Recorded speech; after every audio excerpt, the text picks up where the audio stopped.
ನನ್ನ ಎಲ್ಲ ವೀಕ್ಷಕರಿಗೆ ನಮಸ್ಕಾರ. ನಾನು ನಿಮ್ಮ ಅಮೂಲ್ಯ ಸಂಗನಾಥ್. ಇವತ್ತು ಮಂಡಕ್ಕಿ ತಿಂಡಿ ಮಾಡೋದು ಹೇಗೆ ಎಂದು ನೋಡೋಣ ಬನ್ನಿ ಗಾಯ್ಸ್. ನಿಂಬೆಹಣ್ಣು, ಹಸಿಮೆಣಸಿನಕಾಯಿ, ಟೊಮೊಟೊ, ಈರುಳ್ಳಿ, ಕೊತ್ತಂಬರಿ ಸೊಪ್ಪು. ಒಂದು ಪಾತ್ರೆಯಲ್ಲಿ ಎಣ್ಣೆ ಹಾಕಿ, ಸಾಸಿವೆ ಹಾಕಿ, ಹಸಿಮೆಣಸಿನಕಾಯಿ ಹಾಕಿ ಫ್ರೈ ಮಾಡಿಕೊಳ್ಳೋಣ. ನಂತರ ಈರುಳ್ಳಿನ ಹಾಕಿ ಫ್ರೈ ಮಾಡಿಕೊಳ್ಳೋಣ.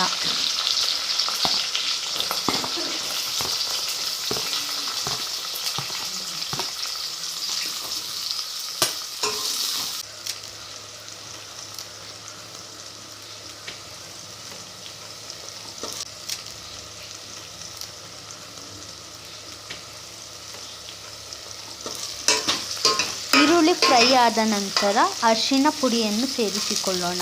ನಿಮಗೆ ಬೇಕು ಅಂದರೆ ಹಾಕಿಕೊಳ್ಳಿ.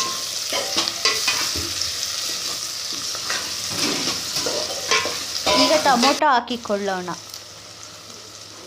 ಸ್ವಲ್ಪ ಫ್ರೈ ಮಾಡೋಣ.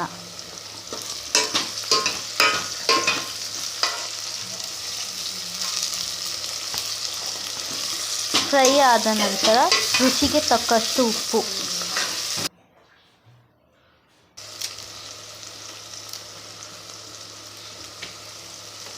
ಕೊತ್ತಂಬರಿ ಸೊಪ್ಪು,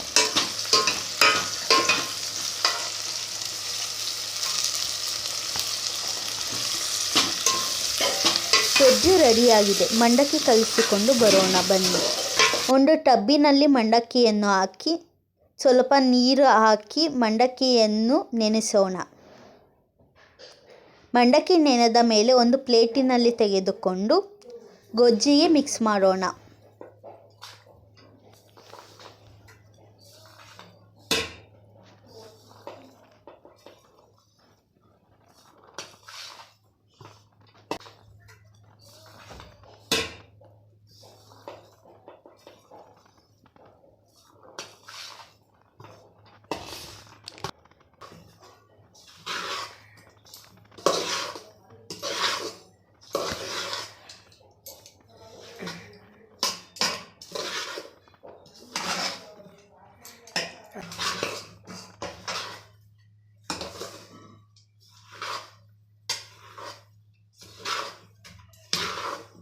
ನಿಂಬೆ ಹಣ್ಣಿನ ರಸವನ್ನು ಸೇರಿಸೋಣ. ನಿಂಬೆ ಹಣ್ಣಿನ ರಸವನ್ನು ಸೇರಿಸಿದ ನಂತರ ಮಿಕ್ಸ್ ಮಾಡೋಣ.